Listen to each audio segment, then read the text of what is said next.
ሰላም ጤና ይስጥልኝ እንደምናችሁ። ዛሬ እንግዲህ የዲያቤትስ እና ተከትሎ የሚመጣው የአይን ችግሮችን እነግራችኋለሁ። አብራችሁን ቆዩ። ይህን ቻናል ለሌሎች እንዲደርስ ሰብስክራይብ ማድረግ አትርሱ። ሼር፣ ላይክ አድርጉ። ጥያቄ ካላችሁ ደግሞ መጠየቅ ኮሜንት ላይ መጻፍ ትችላላችሁ። ዲያቤትስ እንግዲህ እንደሚታወቀው በደም ውስጥ ያለ የስኳር መጠን ወይ የግሉኮስ መጠን ከፍ ሲል የሚፈጠር ነው። ይህም የኢንሱሊን ፕሮዳክሽን ወይ ደግሞ አክሽን ላይ በሚከሰት ችግር የሚመጣ ነው። ሁለት አይነት የዲያቤትስ አይነቶች አሉ። ታይፕ 1 እና ታይፕ 2 ይባላሉ። ታይፕ 1 ዲያቤትስ የምንለው አውቶኢሚዩን ነው። ይሄም ማለት ሰውነታችንን ከበሽታ የሚከላከልልን የሚሆን ራሱን መልሶ ሲያጠቃ የሚፈጠር ነው። ይህም ኢንሱሊንን መልሶ ሲያጠቃው ነው። ይሄ ደግሞ ኢንሱሊን የሚጠቅመን በሰውነታችን ውስጥ ያለውን ግሉኮስ ወይ ደግሞ ሹገር ሬጉሌት ለማድረግ ይጠቅመናል። ሴል ላይ ወደ ሴል ተልኮ ጉልበት እንዲሆነን የሚያደርጋል። ግማሹ ደግሞ የሚያጠራቅመው አለ። ስለዚህ ይሄ የቦዲ ኢሚዩን ሲስተማችን ኢንሱሊንን የሚያመርቱትን ሴሎች ፓንክሪያስ ላይ ያሉትን ኢንሱሊን የሚያመርቱትን ሴሎች አታክ ያደርጋሉ ማለት ነው። ስለዚህ ኢንሱሊን በበቂ ሁኔታ አይመረትም፣ በጣም በትንሽ ሁኔታ ይመረታል ማለት ነው። ወይ ደግሞ ኢንሱሊን እንደው ላይመረትም ይችላል። በዚህ ምክንያት የሚፈጠር ነው። ታይፕ 2 ዲያቤትስ የምንለው ደግሞ በብዛት የሚገኝ ነው። ሞስት ኮመን የሆነ ነው እና ደግሞ በብዛት ደግሞ ትልልቅ ሰዎች ላይ ይከሰታል። አሁን ደግሞ ልጆች ላይም እየተከሰተ ነው ያለው። ይህም ብዙ ፋክተሮች አሉት። ታይፕ 2 ዲያቤትስ ሰውነታችን ለኢንሱሊን ሬዚስታንስ ሲሆን ወይ ደግሞ በቂ ሁኔታ ማምረት ሳይችል ሲቀር ይፈጠራል። እንዳልኳችሁ ደግሞ የተለያዩ ፋክተሮች አሉት። ታይፕ 2 ዲያቤትስ እንዲከሰት የሚያደርጉ ምክንያት የሚሆኑ የተለያዩ ፋክተሮች አሉት። አንደኛው ኦቤሲቲ ነው። ሌላው ደግሞ ኤክሰርሳይዝ አለማድረግ፣ በቀን ውስጥ እንቅስቃሴያችን ላይ የተወሰነ ሰዓት እንኳን ኤክሰርሳይዝ አለማድረግ እና የምንመገባቸው ምግቦች በእነዚህ ምክንያት ሊፈጠር ይችላል። ሌላው ደግሞ እንደ ሶስተኛ ልናየው የምንችለው የዲያቤትስ አይነት ጀስቴሽናል ዲያቤትስ ይባላል። ይህም በእርግዝና ጊዜ የሚከሰት ነው። አንዲት ሴት በእርግዝና ጊዜ ሊከሰት የሚችል ነው። ይህ ደግሞ ከወለደች በኋላ በብዛት ከወለደች በኋላ የሚቆይ አይደለም። ነገር ግን ለታይፕ 2 ዲያቤትስ ደግሞ መፈጠር አስተዋጽኦ ሊያደርግ ይችላል። ዋና ዋና የዲያቤትስ ምልክቶችን ስናይ መጠማት፣ ብዙ ውሃ መጠማት፣ እንደገና ደግሞ ብዙ መጠጣት እና ብዙ መሽናት ይኖራል። የእይታ መደብዘዝ ሊያመጣ ይችላል። እንዲሁም ደግሞ ኢንፌክሽን ወይ የሆነ ቁስል ሲኖርብን ደግሞ ቶሎ አይድንም፣ ይቆያል ማለት ነው። የመድኃኒት ሂደቱ እንዲቆይ ይሆናል። ሌላው ከፍተኛ የሆነ ድካም ሊኖረን ይችላል እና ደግሞ ሳይጠበቅ ወይ ደግሞ ድንገት የሆነ የውፍረት ወይ የኪሎ መቀነስ ይኖራል። እና ዲያቤትስ ካልታከም ነው ምን ሊፈጠር ይችላል የሚለው አንደኛ ዋናኛው አሁን ልነግራችሁ የፈለኩት ዛሬ የአይን ችግር ያመጣ ይችላል። አይናችን ላይ እንደው ብላይንድነስ ራሱ የሚያመጣ ችግር ሊያመጣ ይችላል። ሌላው ደግሞ ነርቭ ፕሮብሌም ሊያመጣ ይችላል። የልብ ችግር ሊያመጣ ይችላል። እግራችን ላይ ችግር ሊያመጣ ይችላል ከቁስል ጋር በተያያዘ። እንዲሁም ደግሞ የኩላሊት ችግር ያመጣል። እንደሚታወቀው ስኳር ያለባቸው ሰዎች፣ ደም ግፊት ያለባቸው ሰዎች የኩላሊት ችግር ሊያጋጥማቸው ይችላል። በትክክል ካልተቆጣጠሩትና ካልታከሙት ይሄ ነገር ሊያጋጥም ይችላል። እና ስለዚህ ዲያቤትስ እንዴት ነው ማኔጅ የሚደረገው? አንደኛ እዚህ የሆነ ምግባችንን ማስተካከል ይፈልጋል። ሁለተኛ ደግሞ የመድኃኒት ሕክምና ይደረግልናል። ሶስተኛው ሬጉላር የሆነ እንቅስቃሴ ማድረግ፣ በቀን የተወሰነ ሰዓት በየቀኑ እንቅስቃሴ ማድረግ እና በደም ውስጥ ያለውን የስኳር መጠን መቆጣጠር፣ እየተለኩ ምን ያህል ነው የሚለውን በየጊዜው ማወቅ ያስፈልጋል። ሌላው ደግሞ ሬጉላር የሆነ ቼክአፕ ይደረጋል። በተጨማሪ ደግሞ የአይን ሕክምና ማድረግ ያስፈልጋል። አይናቸውን ይታያሉ። በስኳር ዲያቤትስ ወይ ደግሞ የስኳር በሽታ ያለባቸው ሰዎች ሬጉላርሊ አይናቸውን ቼክ ማድረግ ያስፈልጋል፣ መታየት አለባቸው። እሺ አንድ ጥያቄ ልጠይቃችሁ። እስከ ዛሬ ድረስ እንደው የስኳር በሽታ ያለበት ሰው ያጋጥማችሁ ካወቀ ማለት ነው ወይ ደግሞ ሰምታችሁ ልታውቁ ትችላላችሁ። የስኳር በሽታ አይናችን ላይ ምን የሚያስከትል ይመስላችኋል? ምን ችግር የሚያስከትል ይመስላችኋል? የስኳር በሽታ ወይም ዲያቤትስ በአይናችን ላይ የተለያዩ ችግሮች ሊያስከትል ይችላል። እነዚህም ደግሞ በአጠቃላይ ምን ይባላሉ? ዲያቤትስ አይ ዲዚዝ ይባላሉ። በስኳር በሽታ ምክንያት የሚከሰቱ የአይን በሽታዎች ናቸው።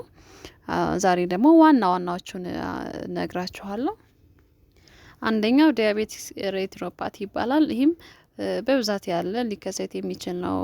በሀገራችን ስኳር በሽታ ያለባቸው ሰዎች የስኳር መጠናቸው ከፍ ባለ ጊዜ የአይናችን የጀርባ ክፍል ላይ ባለው ረቲና ላይ ያሉ የደም ስሮችን የሚያጠቃ ነው። እነዚህ የደም ስሮች ሊያብጡ ይችላሉ። እንደውም ደም ሊያፈስ ሊረጭ ይችላል። ከዛ ደግሞ አዳዲስ የሆኑ ሌሎች ሴሎችን የብለድ ቬዝልስ ደግሞ የደም ስሮችን ሊያበቅል ይችላል ማለት ነው። ይህ ደግሞ በኤርሊ ስቴጅ ላይ ምንም አይነት ምልክት ላያሳየን ይችላል። ነገር ግን እየጨመረ ጉዳቱ እየጨመረ በሄደ ጊዜ የእይታ መደብዘዝ ይኖራል። ሁለተኛው ጥቋቁር ነጠብጣቦች ሊታዩን ይችላሉ። ከዛ ውጪ ደግሞ እንዲሁም ደግሞ የእይታ ማጣትም ሊከሰት ይችላል። ይሄ ረቲናችን ደም በረጨ ጊዜ እይታችን እየቀነሰ እይታ ሙሉ በሙሉ እይታው ሊጠፋ ይችላል። ይህ ዲያቤቲክ ሬቲኖፓቲ እንዳይከሰት እንዴት ነው የምናደርገው ወይም ልንከላከል የምንችለው? የስኳር መጠኑን በደም ውስጥ ያለውን የስኳር መጠን መቆጣጠር ያስፈልጋል። እንዲሁም የኮሌስትሮል መጠናችንን በየጊዜው ቼክ እያደረግን መቆጣጠር ያስፈልጋል።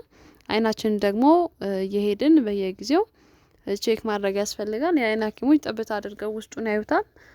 እንደነገርኳችሁ የረቲናው ምን ይመስላል፣ ምን ላይ ምን ይታያል የሚለውን ቼክ ያደርጉታል። ሁለተኛው በስኳር በሽታ ምክንያት የሚከሰት የአይን ችግር ዲያቤቲክ ማኩላር ኢደማ ይባላል። ይሄ ደግሞ ቅድም ስነግራችሁ የረቲና ላይ ያሉ የደም ስሮች ፈሳሽ ሊለቁ ይችላሉ፣ ሊያፈሱ ይችላሉ፣ ሊረጩ ይችላሉ ብያችኋለሁ።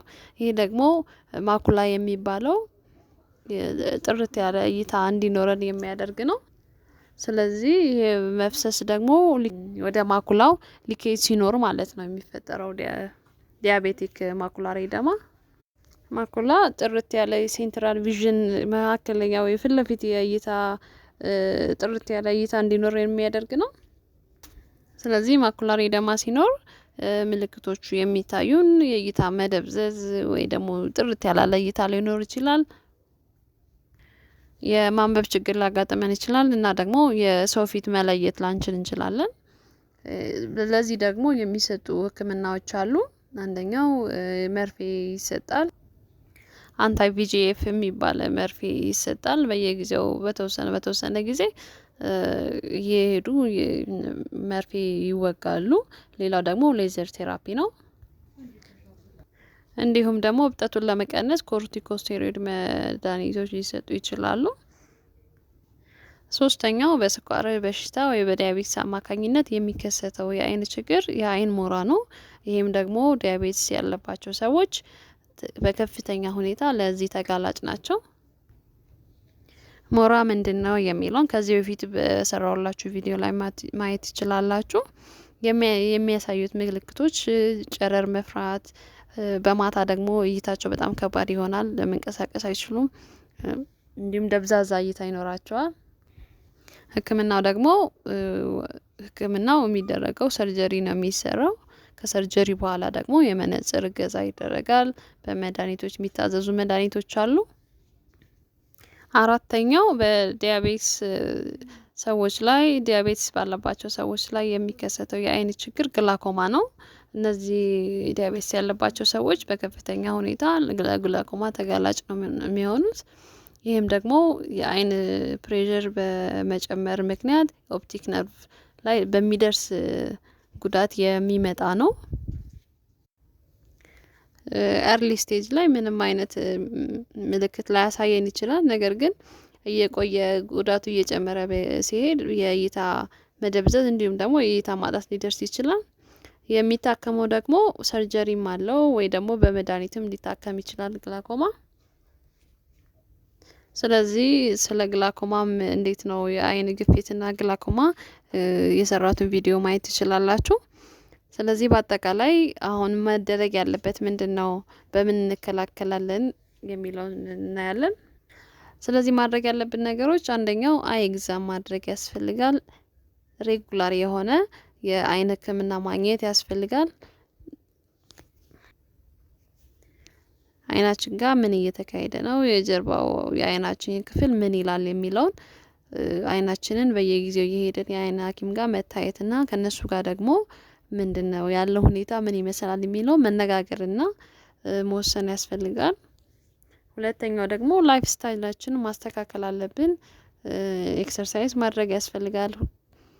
የምንመገባቸው ምግቦች ምንድናቸው፣ እንዴት ነው ኮሌስትሮልን መቆጣጠር የምንችለው፣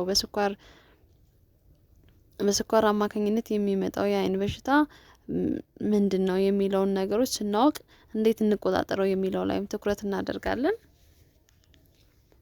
ሌላው ደግሞ ሬጉላር የሆነ ሜዲካል እና የአይን ቼክአፕ ማድረግ ያስፈልጋል። ስለዚህ ዲያቤትስ ያለበት ሰው ምንድናቸው ኮምፕሊኬሽኖቹ፣ ምን ማድረግ አለብኝ የሚለውን ነገር ከጤና ባለሙያዎች ጋር እየተነጋገረ ህይወቱን ማስተካከል አለበት ማለት ነው። እንግዲህ ለዛሬ አመሰግናለሁ። ጥያቄ ካላችሁ ጻፉልኝ፣ ሰብስክራይብ አድርጉ።